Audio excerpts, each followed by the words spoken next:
Hello, everyone, and welcome to another week of a live OT Genius live stream. In case if you're new to the group, and we do have quite a few new people on, my name is Jessica. I am an occupational therapist, and I have created this platform to basically help pre-occupational therapy students get into occupational therapy school. And those of you, what's up, Moise? What is up, Javi? How are you all doing? Thank you so much for joining. Much love to you both. So yeah, that's what I do. I help pre-occupational therapy students get into OT school, and I just wanted to basically just set out a little reminder that the 2019 to 2020 application cycle will be opening up soon. It will be actually opening up in mid-July. So I know that we're still in May, but we are already in the end of May, and next thing you know, in like 6 weeks or so, 6 to 7 weeks, that cycle is going to be opening up. So that is going to lead into my big announcement in the end of the live stream. And I just basically with that topic, since OTCast is going to be opening up very soon, I wanted to talk about 3 things that basically can keep you from getting into occupational therapy school this cycle. And that is, number 1, you lack you basically right now lack the clarity in order to get into occupational therapy school. And a lot of people, when they are applying and going through OTCAS, they basically are shooting in the dark. They are unclear as to how many hours they need. They are unclear as to what prerequisites they need. They are unclear as to what schools they should even apply to. They are unclear as to who they should ask recommendation for. Where should they even be getting these observation hours? Who should they ask for letters of recommendations? Do they need one from this professor or that professor? Like, there's just so many unanswered questions, and people basically are just shooting in the dark and just kind of being like, well, I think this is the way to go, and I'm just gonna go for it and hope for the best. And then, with no real strategic way of thinking, or not really trying to think how it is that the admissions committee is just thinking themselves, so they're not really putting themselves in the admissions committee's shoes, and therefore lacking clarity in terms of all of those things. So if you want clarity, and that is something that you definitely need to get the clarity that is needed, and that's why I created this resource. So that's number 1. Number 2, another reason why a lot of OT students or pre-occupational students are not getting admitted is because of their lack of focus. Now, that is different from having a lack of clarity, because when you lack focus, we right there, we basically are even talking about something that I, on a personal level, even struggle with. Like I know that right now, one of my, I guess you could even say, limitations, even as an occupational therapist now, is a little bit of my lack of focus, and that is something that I know I'm working on, and something that as a pre-occupational pre-occupational therapy student you're going to need to work on if you're going to get admitted into occupational therapy school. Because if you're thinking about, I should apply to this school and I should apply to that school, and that's what, like, leads to all this confusion and leads to all these plans and leads to all these ideas, then you just end up getting nothing accomplished, and you end up spending extra time, you end up spending extra money applying to all these schools, and you end up doing the same mistakes for all 20 applications. Like, I've literally seen students apply to 20 schools in hopes that they get into one of these 20 schools, and they think that by doing that they're broadening their options, but that's not even necessarily the case.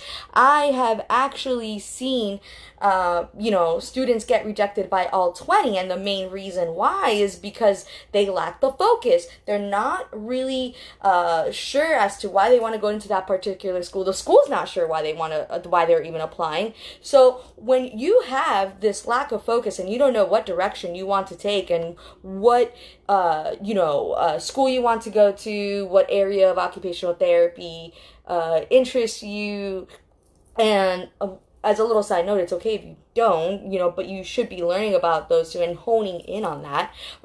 But yeah, the schools will notice that, and especially since it's a centralized system, they have access to all of that, and they do see whether you are applying to about 20 different schools. And so what they're thinking is kind of like, well, I guess, if she or he doesn't really want to come to this school in the first place, because look at how many options there are going with to begin with, and they're applying to all these other different places. So a lack of focus is just, really, really key in order to get admitted into occupational therapy school this cycle.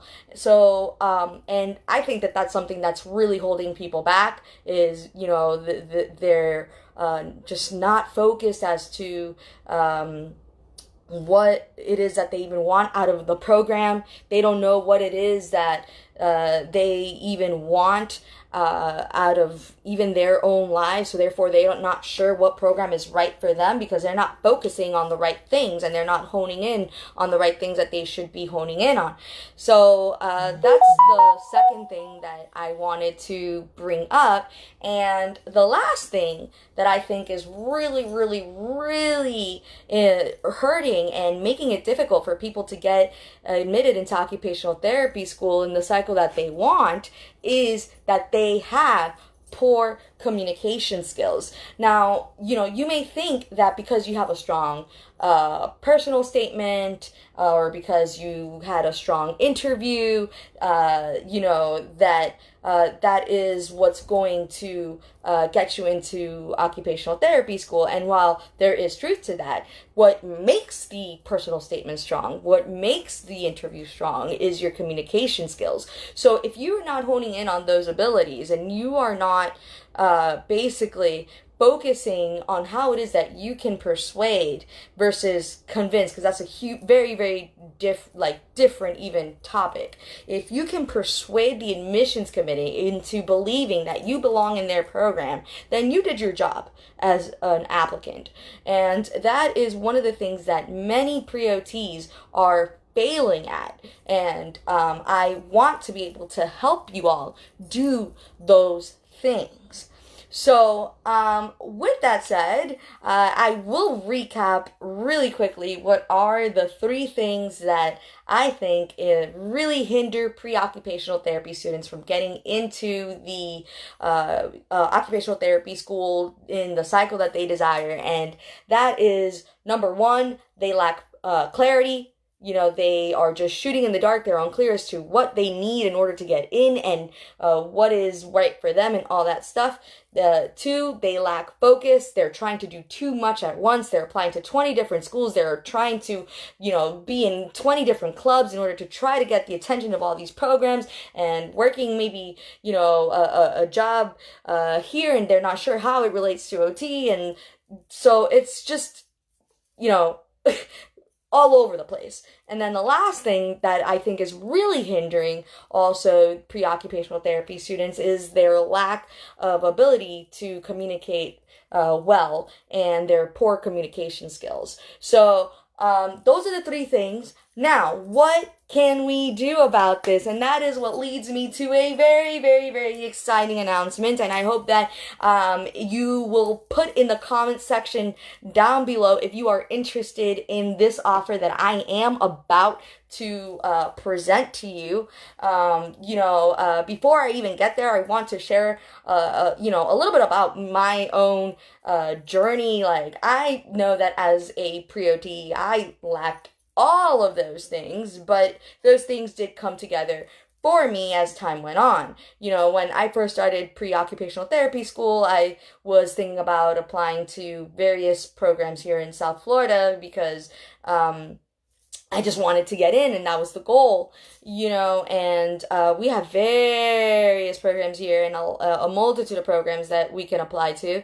And I was even considering applying out of state and applying, like, my mind was honestly, as a pre-OT, all over the place. I was thinking about going back to Texas or moving to California, or maybe I should just stay here in Miami. And then all of that, as time went on, and I really found out more about who I was and what was important to me. And I realized that what was most important to me was my family, being near family, and the price of the program, and my alma mater met those two key, very, very key components in my life. Some of you right now may be looking into something really nearby, and that's what's important to you because maybe you are considering getting married, or maybe you are married and you can't leave your spouse, or, be separated from your spouse just to go to an out-of-state program. So that's not really an option for you. So what you need to do is, really hone in on those things. And I am going to share how it is that I can help you do that. I am in the process of actually creating a 6-week mentorship program. Okay, guys, and within this 6-week mentorship program, we are going to be tackling each week a different topic that is related to the pre-OT application process. So during week 1, for example, we will be talking about mindset, because I think that if we tackle mindset and a lot of the negative and false beliefs that we have as pre-occupational therapy students, we will get the application process started correctly. Week 2, we will be focused on OTCAS and OTCAS hacks that I know can help you navigate the system, and also just basically teach you how it is that to make OTCAS simpler and a simpler process for you. So OTCAS, we're going to be talking about the personal statement during week 3. We're going to be talking about also the personal, so I said the personal statement, and we're going to be talking about letters of recommendations and observation hours on week 4. We're going to be even talking about the very last week is going to be focused on, I want it to be very, very positive and already get you into the mindset that you are going to get in. So the last week of the program is basically going to be, I got into occupational therapy school, now what? Now that's basically going to be talking about a lot of the things that come across once you are accepted, such as choosing a school that's right for you after you've been maybe accepted to 2 programs, 3 programs, and that sort of stuff, and trying to figure out for yourself which one's right for you, and all sorts of different questions that come up, such as, how do I let these other programs know that I'm not interested in their program anymore because I got accepted over here and this is where I really want to go. So all those sort of stuff. So it's a 6-week long program, and the mentorship program is going to be geared toward regardless of where you are in your pre-occupational therapy career. So whether you are a freshman and in college and you're just starting off college, but you know you want to be an OT, this is still a program that is going to be very good for you to consider, because as you get into the program, and you're going to have access to it for a lifetime. So you'll be able to access it even your senior year. And if you are a freshman, it's going to be the right opportunity and time for you to even learn like what is going to be required of you throughout these 4 years of college. Now, if you're on the way opposite end of the spectrum and you are a senior and looking to apply right now, or you have already graduated and you are already going to be applying this cycle, and it's still a really, really good source and program to be a part of, because we will be walking the whole application process with you. Now, I do want to just basically put out there that I will be putting more information out on this program, and it will be launching in July when the 2019 to 2020 cycle opens. The cycle does open on July 18th, and I want to start it in I'm wanting to start it in late June. The last week of June I think will be great to start it, because that's what's going to allow you guys to get like an early start if you're looking to apply early. So and I'm only going to be accepting a limited number of people within this program, because I want to create it by cohort. So and we'll be launching it again in a few months, but it is going to be the first official launch for it in June, like it come the last week of June. So I have a whole platform already being set up for you guys, and if this is a program that you are really interested in, regardless of where you are in your pre-OT journey, and you have questions or any hesitations or comments, concerns about how this can help you, or why is this really for me, or any of that sort of stuff, please do not hesitate to message me, and I will be more than happy to address any of those questions or comments, concerns, whatever it is, and in regards to the program. And so if you are interested in the program and you want me to message you, and you already want to start